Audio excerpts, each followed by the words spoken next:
subject. So you'll have to bear with me. But I want to have Mike and Dan come up here, if you would, and actually unveil the monument, and then I'll tell you about what we are commemorating here today.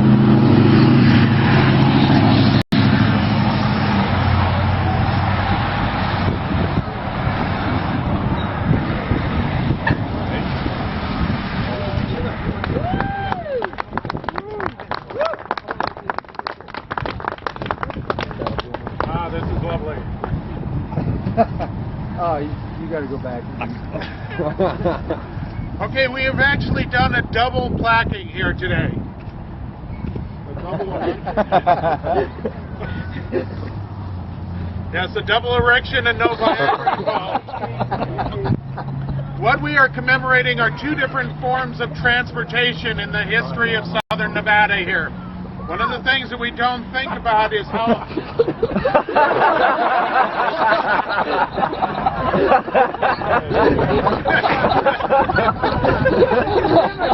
Mark?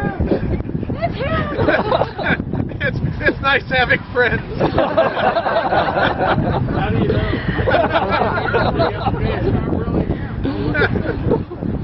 Anyways, one of the things that we don't often remember is how isolated this area was historically.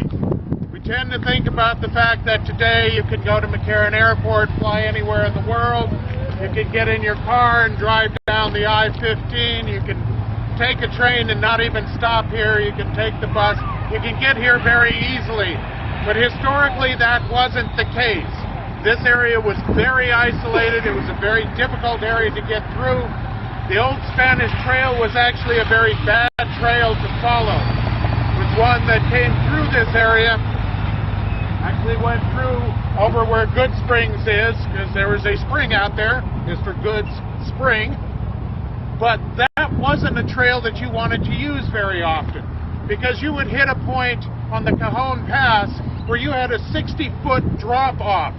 And if you were taking wagons over that, or mules, or horses, or oxen, you had to put them in ropes. You had to take your wagon apart first, and lower down all the parts, and put it back together at the bottom of this hill, and then lower down all your livestock and scramble down yourself. It was not a good trail. So, in the early 20th century, when Las Vegas was getting started as a watering stop, well, we got the railroad through here, but there was still no road to get from LA to here by car. The first car to actually make it, the first automobile to make it from Los Angeles to Las Vegas was in 1916. Now think about that. We were created, the town was created in 1905. That's 11 years later. Nowadays, we don't even think about it. We get on the freeway and we just head over there. So in order to get a trail or a highway built, there was a big push in this area, as well as in Southern California, to create some kind of a highway, some kind of a road that you could actually make it from there to here. They know you, Mark.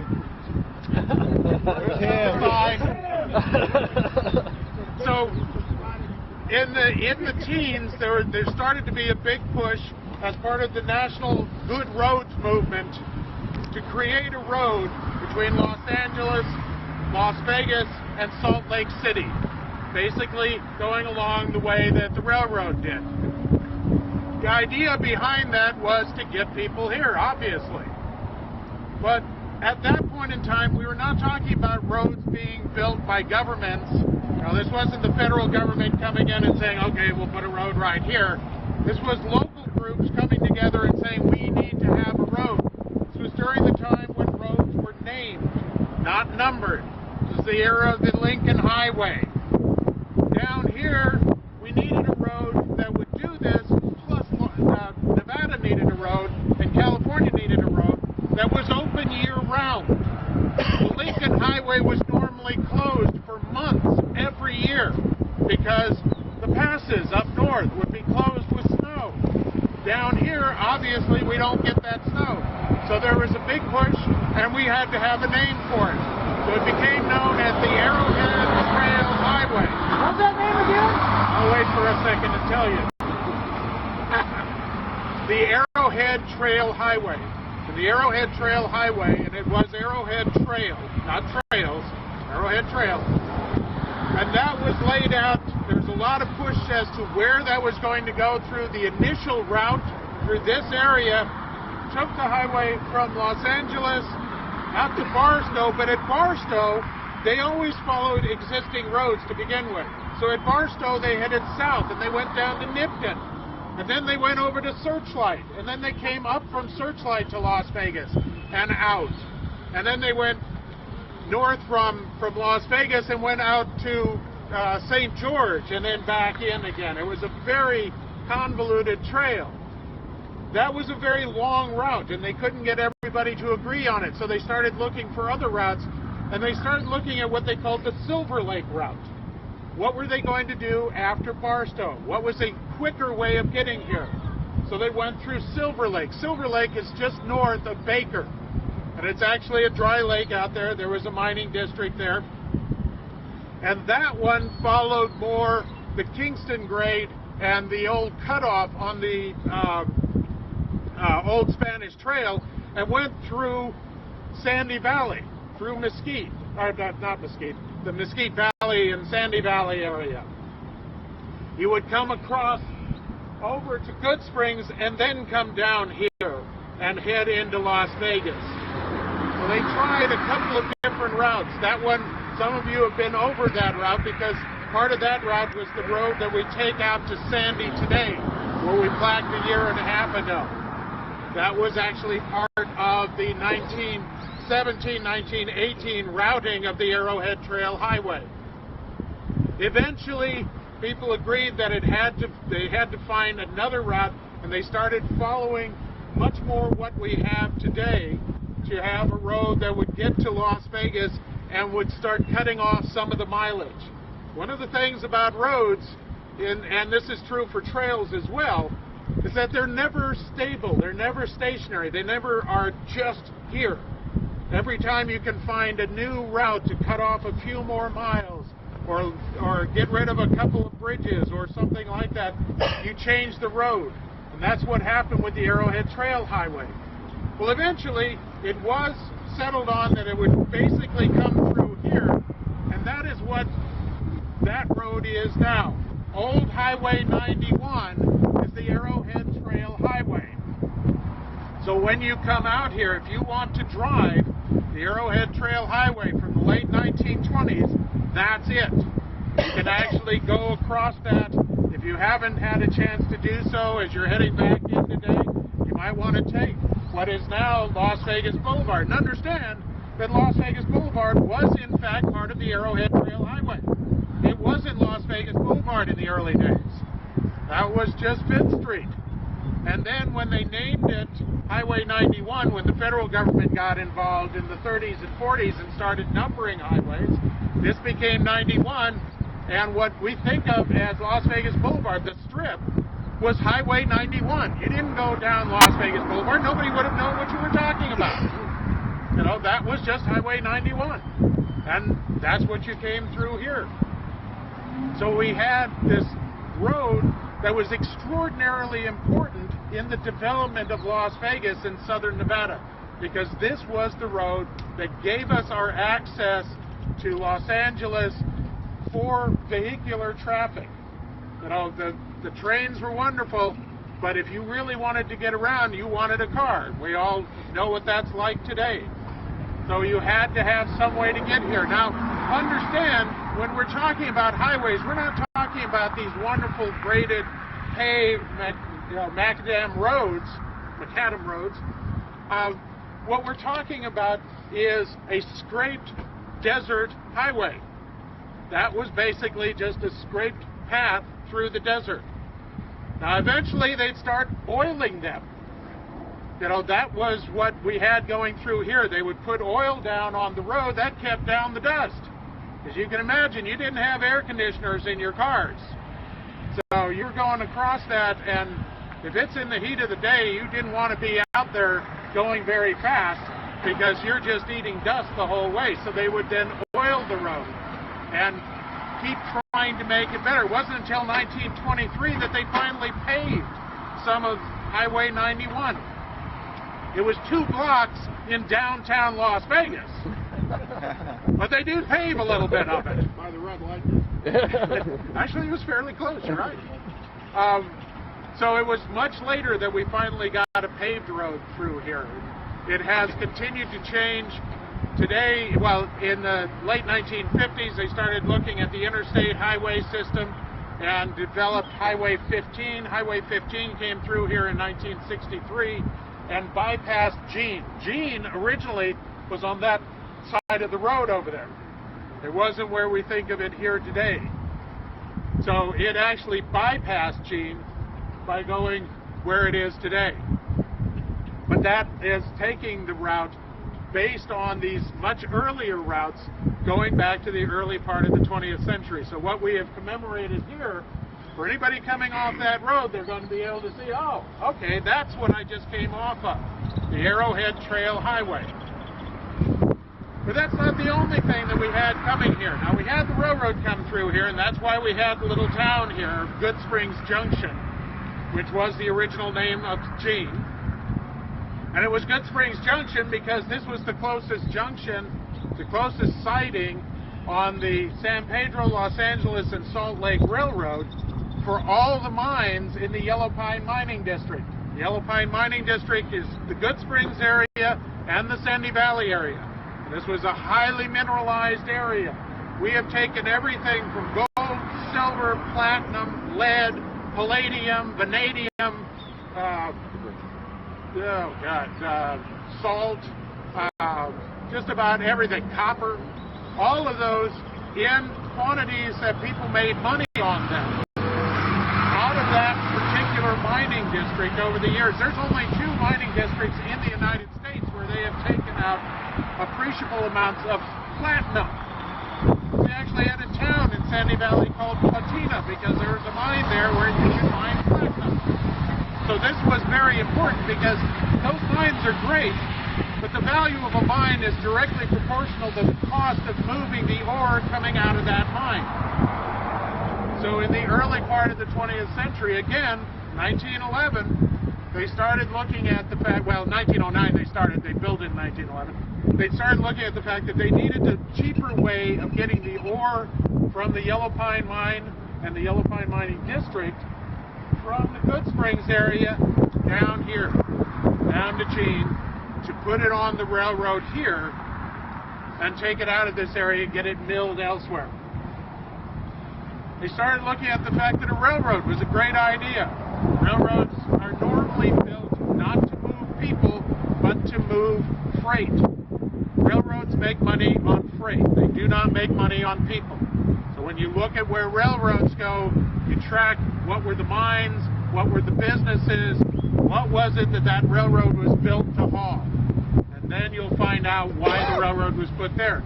Here, we had all the mines that were very active up in the Yellow Pine Mining District, and they had to get the ore down here. Now, they were hauling it down by ore carts, and that's by ore wagons. And that's when you've got 4 to 6 tons of ore in a wagon, and you're hauling it all the way down here and then hauling the wagon back up there. It's not real efficient, and it's hard on the animals. So they started looking at what can we do? Well, we need to build a railroad, because that's the easiest way to do that. Haul that much weight, that much freight. But where do you get the rails? Where do you get the ties? Where do you get the engines? All of this. So they looked around and they saw that the Quartet Mine had a railroad down in Searchlight that had been closed. They weren't using it anymore. And it was a narrow gauge railroad. So the owners of the Yellow Pine Mining Company negotiated with the Quartet Mine and bought their used rail, their used ties, a couple of cars, and an engine from there, and brought it up here and started building the mining railroad, the Yellow Pine Mining Railroad, from Good Springs down here. Now there was a problem, and it was a problem throughout the history of the Yellow Pine Mining Railroad. And that is, when you build a railroad, you don't want the grade of the railroad to be any more than 3%. That's how far because a railroad doesn't have rubber tires on it. It has flat steel going on flat steel. And if you get more than 3%, it's really hard to get enough friction between the flat steel and the flat steel, and it'll start to slip. The problem here was the only route that they could lay out.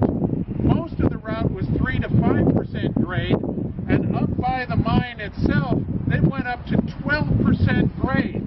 This was one of the worst railroad routes in the West. This was an insane railroad route. Try that 3 times fast. But they built it anyways, and they started hauling down here, and it was within the first month that they had their first massive derailment and went out of business for a while because they only had one engine, and the engine fell off the tracks. And so then they had to come in and they got the engine picked up and back on the tracks, got it working again, and within a month they had their second derailment. And they realized maybe we should get another engine. So they did. They had 2 engines working it. So that way then every time they had a derailment, they had another engine so they could keep going while they were getting their engines fixed. Because if you had an engine derail and you had any major work having to be done to it, they couldn't do that in Good Springs. And they couldn't do that here. It would be shipped all the way to Salt Lake City or back to Sacramento to get repaired. So you would be without your engine for quite a while. The railroad is shut down, you're not shipping, and that hurts the bottom line of your mine. But they did keep it going, and with World War I, they started doing very well out of the Yellow Pine mine because they were producing a lot of lead, a lot of zinc, a lot of things that were necessary for the war effort. In fact, most of that was brought down here, and we actually had piles of ore here, about where we're standing. There were huge mounds of war material ore that was staged here in case it was needed. And this was a way that we were helping the war effort in Europe and Russia and the Middle East in World War I. The problem was at the end of World War I, the federal government didn't say, well, we'll keep buying for another year or 2. The federal government said, war is over, contracts are gone, you're stuck with it. And all of a sudden, you had piles of ore here. Nobody was buying it. Nobody wanted it. The mines ended up having a real hard time. A number of mines in the Yellow Pine Mining District shut down. The Yellow Pine Mine did keep going for a number of years. There was a little boost in the early 20s, and it ran for a while. But by the late 20s, it was basically shutting down. There wasn't enough call for the ore that they were pulling out of the mine. And they finally had to shut down the railroad because it was costing too much. They had a couple of different fires on it and that sort of thing. And they were still dealing with massive derailments on a regular basis. You know, you can't have a 12% grade. It just doesn't work. My God, we tried it here. You know, but we had that Yellow Pine Mining Railroad, and it came all the way down here to the old Arrowhead Trail and to the, where's the railroad tracks, they're over there. Now, back over to there in order to bring down the ore here. And if you take this road out to Good Springs, you can still see some of the right-of-way, some of the roadbed of that railroad. And, you know, they're talking about turning part of that into a rails-to-trails thing. There's been some effort at that. One of the things that works real well when you take an old railroad right-of-way and turn it into a trail is it's really flat. Ours isn't, so I'm not quite sure what they're going to do with it. But, so this one, on this side, it is the Yellow Pine Mining Railroad. It came right down through here, went down to the railroad, and on this side, as you're coming down the Arrowhead Trail Highway, you can learn a little bit about what that was and what the history of transportation was here in this area, and what role this town of Jean played in that. It's one of the things that we tend to forget. Now we see it, obviously, as the gold strike and a gas station and a prison and that. But this was a going concern here. There was a hotel, there was a couple of bars, there was mercantiles, all of that. This was a town here. And this was the connection point between all 3 of these. So that is what we have commemorated here today. I also want to add my thanks to Sean for his help with this, and of course the Gold Strike Hotel and Gambling Hall. I think I got that right. I hope so, because that's what we put on here. Yeah. And for everybody that worked on the monument, I hope you had a good time and learned a little bit. What say the brethren? Satisfactory! So recorded. Anybody wants to find out about me? That marker is our marker 4G in itself for the town site. So thank you all for coming. We declare this now dedicated. Excellent. Huzzah.